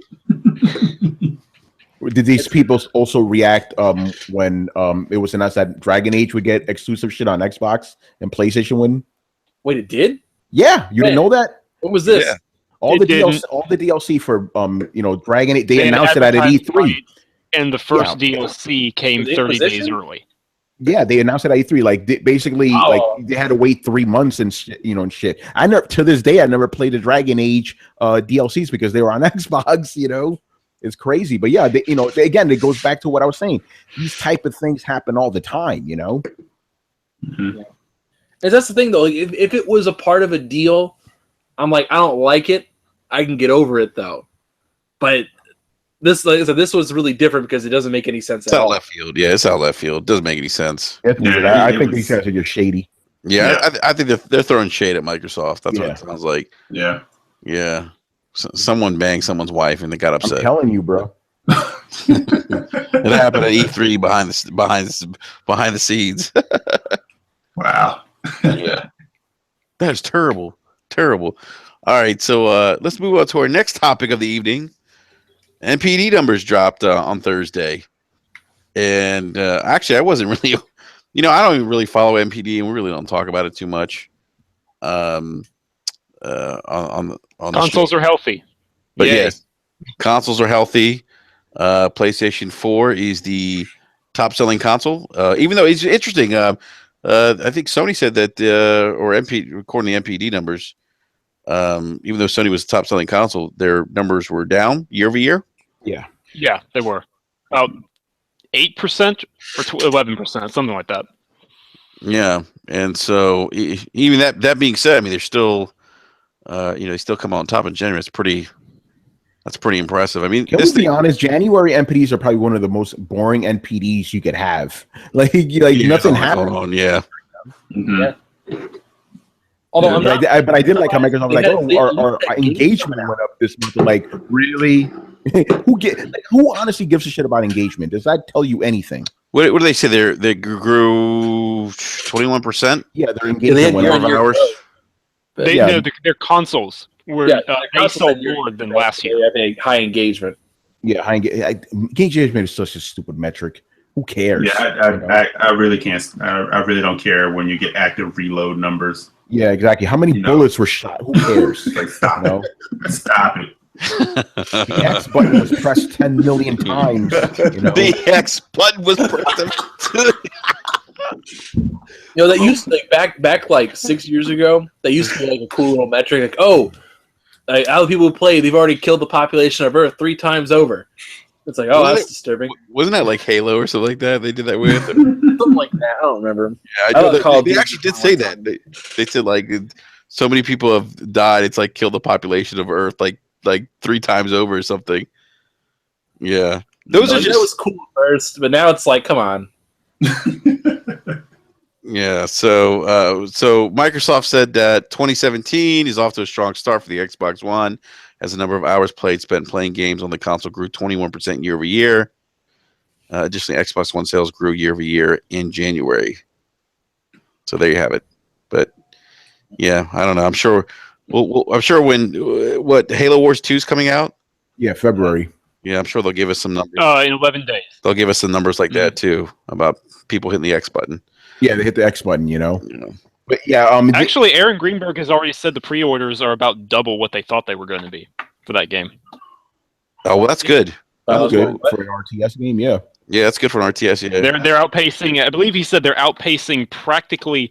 You kind of have to read through. I mean, Aaron Greenberg, right? Mm. But the way he said it's one of their higher pre-order numbers for this gen so far. Damn, for RTS, that's good. Wow. Plus, they're leveraging the RTS market on PC as well. The fact that it's coming to PC, Windows 10 technically, and that's where your RTS market is. Yeah, so, that's true. I will say, I've played Halo Wars 2. I am not an RTS guy, but I was like, by the end of the little demo in E3, I was like, yeah, all right, got it. This is interesting.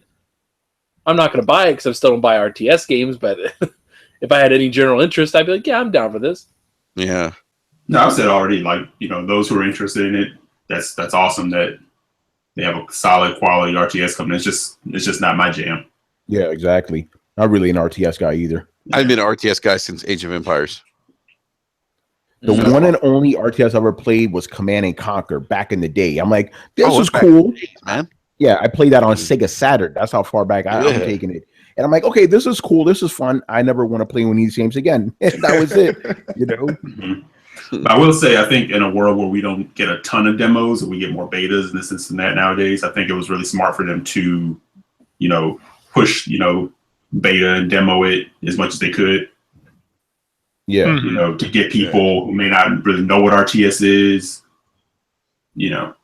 Plus, did you see the 2 new ads they put out for it? Yeah, those ads are funny. Yeah, those are hilarious. Yeah, the airplane's pretty funny. I was cracking up. Yeah. Because I think I tweeted the other day, I said, if you were just going solely on like Blur's trailers for this or cutscenes for it, I mean, it's the hype. But for me, then I'm like, it's an RTS, but those Blur, I can watch those Blur cutscenes all day long. Yeah. Yes. But really, though, I was going to ask you guys something about, what was it? Oh, you guys heard about Beam? Mm-hmm. Oh, the streaming shit, right? Yeah. They're bringing it to Xbox. The Alpha group, the Insider group, they're actually playing it today. Yep. Has anyone here actually used Beam before?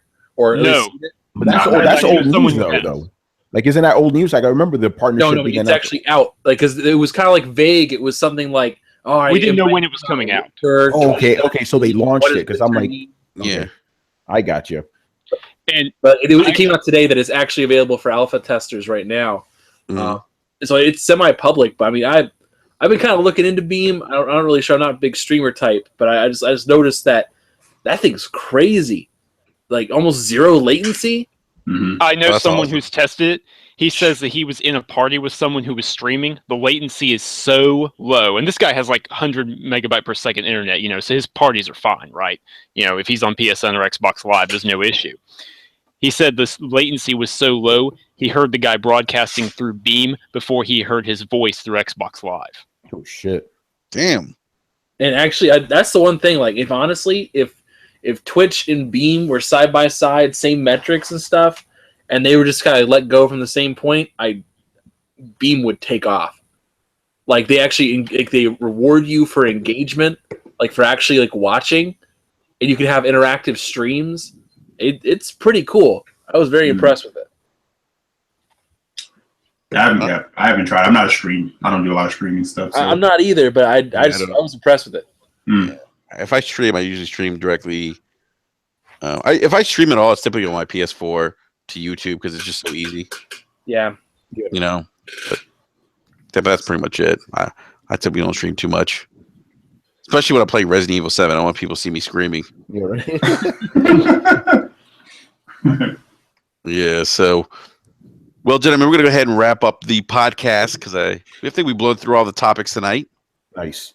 Unless anyone wants to chime in, bring anything else that maybe dropped the last 24 hours that we missed.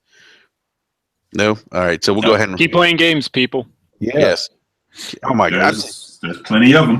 Yeah. I just want to say something. This has been a great year for gaming. It really has, bro. I mean, I'm so hyped. It's crazy. Just my backlog is ridiculous right now. And we have Jesus, Horizon dropping into the month, and then we have Mass Effect and Andromeda. I can't even wrap my head around that. Yeah, Zelda. Oh yeah, I forgot about it. We have Nintendo Switch and Zelda dropping. Nintendo Switch. Near drops like Nioh Automata comes out. Yeah. Man. Oh, I forgot about games, man. This generation finally getting its shit together. The first couple of years were kind of rocky, man. Let's just be honest. Mm-hmm. Yep. Definitely spotty. Spotty for real. 2017 is looking good. I mean, just out the gate, it's crazy. It is crazy. I mean, the Wild is like, what the hell? But yeah, right. I'm actually mad there's all the games coming out in January and February. I need time to recoup my losses, man. It's like all out of Christmas gift cards, and now it's like trying to figure this shit out. The wallet gets no relief. Yeah, and people go out and buy games, but don't buy them at GameStop. Yeah, don't go there. Don't go there. Don't go to the Circle of Life. At least know it's going to the right place. Yeah, after every show, I'm gonna remind people not to go to GameStop. To be my public service announcement for the evening. Don't go. That's actually a pretty good public service announcement. Yeah. If you want to buy physical, people need to know. Yeah, if you want to go to Best Buy, get the Gamers Club unlocked, and you'll save a lot of money. It's the best deal in town. Yeah, for physical, I can't think of any place better. No, seriously, can't beat it. You can't beat it. So, all right, gentlemen. Well, we're gonna go ahead and wrap up the podcast tonight. I want to give a big shout out to everyone in the live chat. As always, it's always a positive, fanboy-free live chat, and big shout out to the usual suspects who joined us tonight. So thank you guys for joining us again on this Friday night. And Tony, hey man, big shout out, man. Thanks for joining us tonight, man. Yeah, thanks for inviting me. It was a lot of fun, good topics, good energy, mad fun, man. Thank you for having me on. No, absolutely. It's been too long, dude. Yeah, dude. Yeah, it's been way too long, Tony, man. We got to get you back on again soon, man. Sooner than later. So yeah, I got to get you on Throwdown as well. Yeah, definitely, man. I had a great time last time I was on there, man. And Tony, why don't you go ahead and plug Throwdown, man? Yeah, so please go to and I love the fact that we have the actual name for it now, youtube.com/Throwdown Show. Not only do we have Throwdown there, but I started doing my opinion things called Tony's Take, which have been really crazy. They've been taken off, and also follow me on Twitter at Romudeth, ROMUDETH. There you can have, links to all my articles from geek.com, from the Coalition, and, my crazy random thoughts. And you can see me getting into fights with people every single day on Twitter. You don't want to miss that. Yeah, we don't want to miss you being called a cuck out of left field, right? Yeah. Oh, yeah, no, I'm a left-wing cuck. I'm like, what the fuck is a cuck? I couldn't stop laughing when I saw that, dude. I'm sorry. I'm laughing too. I'm like, what the fuck is a cuck? And then people explain to me like, oh, okay, because I thought cuck was like the fancy hipster way of saying cock. No, it's completely really interesting. Especially given my political leanings. I'm like, I'm independent. What the fuck are you talking about? I voted for Gary Johnson. What are you talking about? I don't know. People are interesting to me, man. But I will admit, I do kind of bait motherfuckers sometimes just for my own amusement. So I'm not gonna act like a victim, because half the time it's me setting them up, and they always fall for it. It's beautiful. It's like taking candy from a baby, man. So easy. Yeah. Jeez. Yeah. Well, Tony, man, always a pleasure again, man. And we'll get you back on soon, man. Definitely. So, Anchor, thanks for hopping in last minute, man. Appreciate it. Anytime. And you guys got anything coming up on Tick? Things that you do not need to concern yourselves with just yet. All right. Well, we'll keep an eye out, man, for those. No links there, man. I know you guys are always getting those big, those big interviews. So keep an eye out, man. But B Money, Eric, Sam, gentlemen, thank you again. And remember, everyone, we'll be back on our regular time next Wednesday at 9 p.m. Eastern Standard Time. Remember to give us a like, subscribe to the channel. I think we're at like 377 subscribers now. So right. Yeah, so closing in on 400. Yeah, so we're growing slowly. Big shout out to all those who are supporting us and have subs. So thank you, we appreciate it. And hey, remember, gamers, if you're gonna buy physical content, don't go to GameStop. GameStop's terrible. Circle of Life, it's not good. It's anti-consumer. And other than that, remember, gamers, to game on, but more importantly, have fun doing so. Because that's what gaming is all about. It's about having fun, not getting triggered over pieces of plastic. That's right. And if you do that, I'm going to hit you with a chancleta.